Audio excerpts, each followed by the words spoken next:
Nuestra generación quiere aprender de historia, pero también escribirla. Queremos hablar de política e incidir en ella. Queremos escuchar, pero también ser escuchados. Foro 89.5, con Paco Vallejo y Manuel Galván. La historia es nuestra, y la hacen los pueblos. ¿Qué tal? Muy buenos días, bienvenidas, bienvenidos a Foro 89.5. Esta mañana del 28 de julio del 2022, como siempre, un gusto llevar una emisión más de su programa, invitarlos a que participen con nosotros como cada jueves, con mucho gusto. Si llegan sus mensajes, sus llamadas antes del fin del programa, les haremos lectura. Y en ese sentido, pues leer un mensaje que llegó la semana pasada, recordando que estuvimos 2 semanas con programas grabados. Entonces agradecer a Hugo Arango, que dice: buenos días, Anaya sigue diciendo estupideces, jamás será más rentable vender la materia prima que un producto terminado. Bueno, esto se refiere a la propuesta de ser autosuficientes en gasolinas en nuestro país, no una de las propuestas de nuestro presidente y de las políticas que se están impulsando. Entonces agradecer a Hugo Arango. Tal vez se queda un poquito ya fuera de contexto después de un par de semanas, pero de todos modos agradecer como siempre sus llamadas. Y bueno, en este caso, el día de hoy, el programa que vamos a llevar a cabo el día de hoy, me gustaría ir retomando la historia de los diferentes partidos políticos de nuestro país. En este caso, para este programa, hablaremos de lo que es el PRI, el Partido Revolucionario Institucional, el cual ya en diferentes etapas de la historia se ha hablado, pues, de que está extinto, de que está a punto de morir. Sin embargo, pues después de aproximadamente 90 años de existencia, sigue teniendo relevancia en la política de nuestro país, ¿no? Y ahora que se acerca un nuevo debate, ¿sí? Lo que viene siendo la reforma electoral o la reforma democrática, pues sus votos se van a convertir bueno, van a ser muy cruciales, sobre todo si Morena busca alcanzar los 3/4 de la Cámara de Diputados, con los cuales pues se logra hacer las reformas. Pues lo que hemos escuchado, su emblemático y respetable líder Alejandro Moreno, por supuesto que le hace eso con sarcasmo, parece haber determinado el camino con que su partido, bueno, la decisión que su partido va a tomar de rechazar contundentemente cualquier propuesta que venga por parte de Morena. Pero antes de hablar de estos últimos escándalos, y la forma tan absurda con la que se pueden manejar las cosas, es importante recordar pues la historia de este partido. Entonces me voy a ir un poco atrás en la historia, ¿no? Este partido que se funda precisamente en 1929 bajo el nombre de Partido Nacional Revolucionario, con las siglas de PNR. Pues fue se funda precisamente por Plutarco Elías Calles, el cual pues crea este partido, ¿no? Con la idea de aglutinar las diferentes luchas, los diferentes pues personajes que en aquel entonces se disputaban el poder, y crear la institución política más importante, este espacio donde precisamente las élites políticas podían llegar a acuerdos, y el espacio también donde se luchaba si uno quería acceder al poder. Un partido que hablaba de reivindicar las luchas sociales revolucionarias y la repartición de la riqueza. Incluso cuando surge en aquel 1929, se confronta con lo que es el pensamiento de centro derecha y la extrema derecha, la extrema derecha fascista, la cual pues estaba en boga en ese entonces, sobre todo por las ideas que habían cruzado desde el Atlántico, que venían de Europa precisamente. Hay que recordar que en ese momento estaban pues los movimientos fascistas italianos los nazis en Alemania, incluso el movimiento franquista en España. No, ya avanzando el tiempo después del Maximato, ¿no? Donde Plutarco Elías Calles pues define a los gobernantes de nuestro país, a los presidentes que van después de él a la presidencia. Ya en 1936, ya con Lázaro Cárdenas en el poder, pues se va a dar un cambio de política y un cambio de posturas bastante importante. Hay que recordar que en 1936, una vez que llega Lázaro Cárdenas, se van a fundar dos de las confederaciones de trabajadores más importantes. Por un lado, la Confederación de Trabajadores de México, mejor conocida como CTM, y la Nacional Campesina, la CNC. Estas dos confederaciones que pues aglutinaban a los dos grupos más importantes de trabajadores del país, con el objetivo de que a través de esta organización se luchara por la reivindicación de los derechos e intereses de los trabajadores. A estas alturas ya era evidente la ruptura entre Calles y Lázaro Cárdenas, y esto también va a llevar a que Lázaro Cárdenas busque cambiar el nombre de lo que era el PNR, ¿no? Le van a cambiar el nombre al partido, va a pasar ahora a convertirse al Partido de la Revolución Mexicana, PRM. Eh, y bueno, también durante este periodo de gobierno precisamente de Lázaro Cárdenas, donde como comentamos, pues va a haber una organización trabajadora importante, va a haber un ímpetu nacionalista, ¿no? Incluso va a haber críticas antiimperialistas en contra de Estados Unidos. Y aquí nada más para comentarlo, porque no es el tema, pero va a surgir lo que es el Partido Acción Nacional, ¿no? En 1939, precisamente como respuesta al movimiento nacionalista y socialista, entre comillas, aunque así lo nombra Lázaro Cárdenas, que pues va a impulsar precisamente por parte de este presidente. A partir de 1940, de la década de los 40, pues va a haber un crecimiento económico sostenido, ¿no? Que le va a dar legitimidad precisamente al partido de la nación, al Partido Revolucionario Mexicano, el cual también va a vivir un periodo muy importante porque va a haber un cambio generacional, ¿no? Dejando atrás a los grandes militares ya para estas alturas viejos, ¿no? Que habían participado precisamente en la Revolución Mexicana, y pasar al grupo civil universitarios, ¿no? Ya los primeros universitarios de nuestro país empiezan a tomar el poder, vinculados, por supuesto, con la antigua élite militar. Y ya en 1936 se le va a cambiar nuevamente las siglas al partido, cambiando a lo que es el Partido Revolucionario Institucional, con las siglas PRI, que conocemos precisamente hasta el día de hoy. Un año después de la creación del PRI, se va a reconocer el voto a la mujer primero en municipios, y ya en 1953 se les da el reconocimiento con el voto para presidentes. Sin embargo, ¿no? Desde las elecciones federales de 1952 van a surgir los primeros rasgos de este priismo que conocemos, ¿no? Miguel Enríquez Guzmán, que era un opositor en ese entonces de lo que es el PRI, va a denunciar falta de limpieza a las elecciones, que no va a ser eh, pues algo nuevo a partir de ahí, ¿no? Se va a convertir en la constante, ¿no? La suciedad, la corruptela en las diferentes elecciones.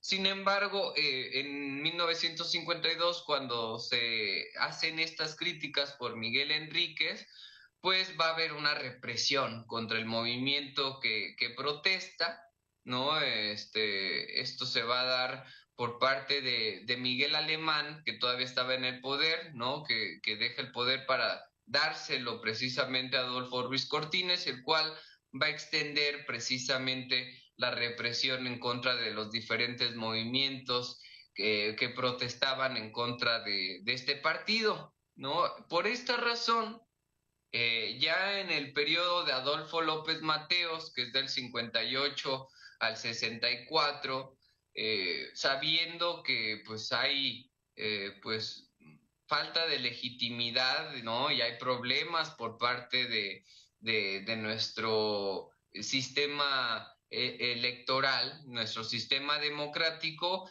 López Mateos va a introducir lo que son los diputados de minoría. No, esto es muy importante porque los diputados de minoría son el antecedente de los diputados de representación proporcional, eh, con el fin de que pues, la oposición de alguna forma tuviera cabida en la Cámara de Diputados, ¿no? De esta forma van a llegar los primeros panistas al poder, pero al mismo tiempo que estaban haciendo esta apertura aparentemente democrática, pues López Mateos va a destruir lo que es el movimiento ferrocarrilero y también va a buscar destruir lo que es el movimiento democrático sindical, ¿no? En varios rubros diferentes, el movimiento de los telegrafistas, el movimiento bueno, hay diferentes movimientos en ese momento que buscaban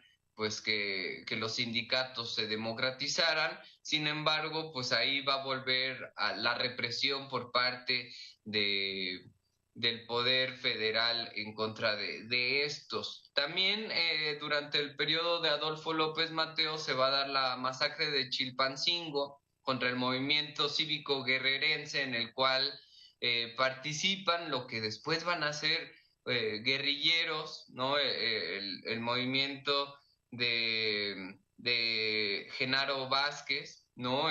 Genaro Vázquez va a participar de forma muy importante en un movimiento que buscaba acceder al poder a través de la vía democrática. Sin embargo, pues el PRI va a reprimir de forma contundente este movimiento, lo cual, como comentamos, va a impulsar a que más adelante algunos de estos personajes se sumen a la guerrilla de los 70s.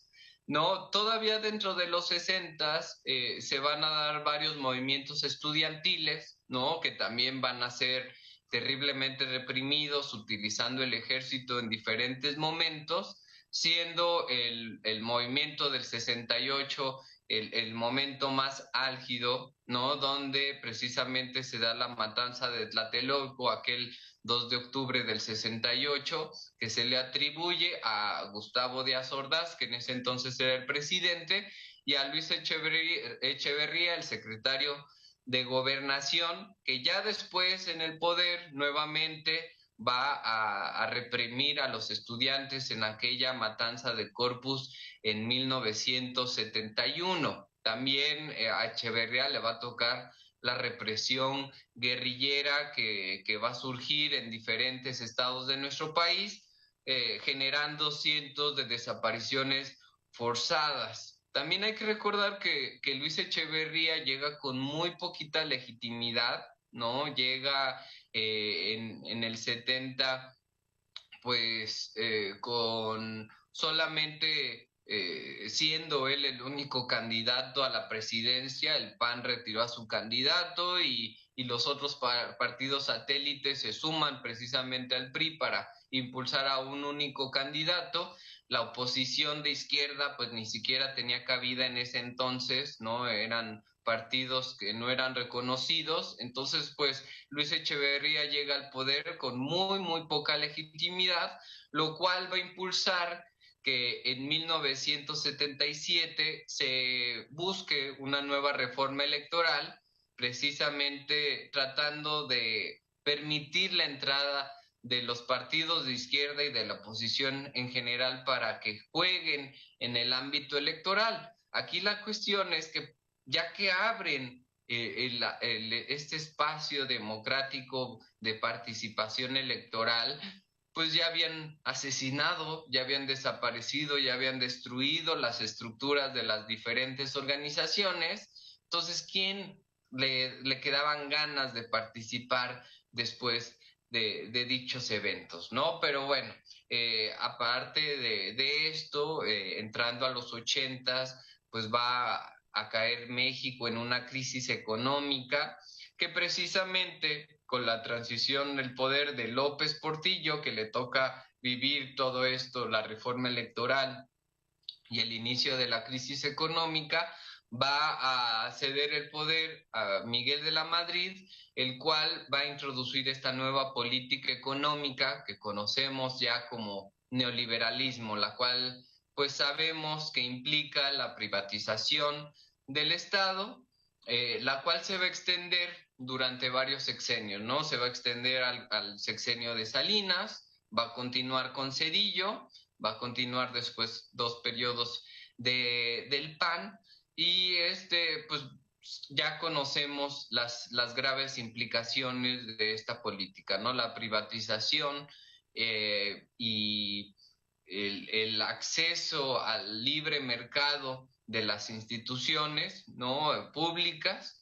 y en consecuencia acompañadas de corrupción e impunidad que sigue empezando hasta el día de hoy. Como comento, después van a venir 2 periodos del PAN, ¿no? En el año 2000, eh, después de haber vivido varios periodos complicados, ¿no? Incluso hay que recordar que antes de que llegara este Salinas de Gortari, pues hay un fraude electoral, ¿no? Tratando de aferrarse al poder precisamente el PRI, el cual pues va a ser insostenible a las alturas del 2000, donde se da por primera vez la transición política de un partido a otro, ¿no? Pues, llegando al poder el PAN con este Vicente Fox. Posteriormente, en el 2006, va a llegar Felipe Calderón, que no me voy a meter en este caso a estos 2 sexenios, porque nada más estoy tratando de hablar aquí del periodo del PRI, pero después de 2 sexenios, con ausencia del priismo en, en el Ejecutivo, pues va a darse esta publicidad donde se nos va a prometer el regreso de un nuevo PRI. No un nuevo PRI que precisamente en el 2012 va a regresar con Peña Nieto, ¿no? Donde pues ya vimos la corrupción descarada, el cinismo con una actitud déspota, ¿no? Alimentada por este sentimiento de impunidad muy, muy grande que pues también conocemos el gran daño que ha causado, sobre todo por la publicación de información que se ha dado a lo largo de este nuevo sexenio donde gobierna un nuevo poder, ¿no? Un nuevo partido, perdón, que es Morena. Ahora que está gobernando precisamente Morena, ¿no? Ya llegando, sé que fui muy rápido en la historia, ¿no? Pero la idea era darnos un panorama de cómo precisamente el priismo pues a lo largo de esos 90 años, pues se aprovechó de las instituciones, no hicieron grandes negocios, grandes fraudes, reprimieron muchas veces de forma terrible, utilizando pues las fuerzas castrenses institucionales, aventándolas directamente en contra del pueblo, ¿no? Si hubiera hecho una lista de las matanzas y los momentos de represión que aplicó precisamente el PRI sobre el pueblo, pues creo que necesitaría aquí varios programas para poder terminar la lista muy, muy larga.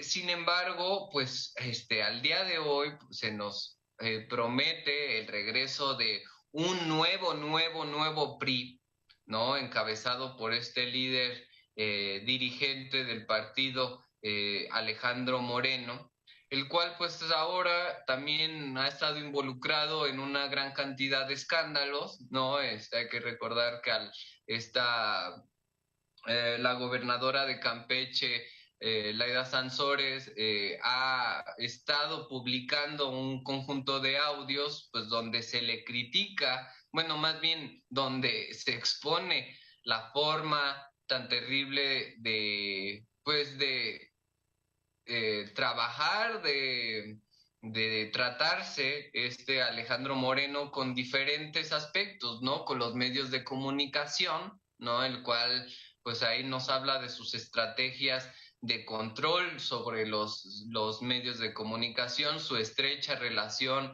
o aparente estrecha relación, al menos desde su perspectiva que tiene con los grandes personajes, ¿no? Sobre todo estos personajes de los medios de comunicación masivos.